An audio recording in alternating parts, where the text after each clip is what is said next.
টবে আমি নিজের মন ভালো থাকার জন্য টবে চাষ করেছি কীরকম। আর এগুলো নিজের ভালো লাগে খুব সময় কাটানোর জন্য। এই যে এত ঘন হয়ে গেছে, একে না তুললে গোদ হবে না, আর মোটা সোটা একটু হবে না, একটু গোদ টাইপের হওয়ার জন্য এই পাত দিয়ে তুলে নিচ্ছি একে। এত ঘন হয়েছে পালং শাক।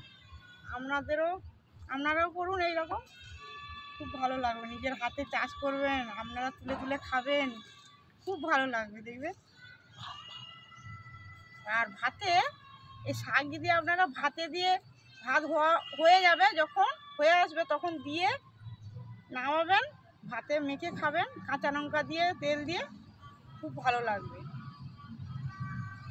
এত ঘন হয়েছে, এত ঘন হয়েছে, একে তুলে তুলে খেতে হচ্ছে গোদ হওয়ার জন্য।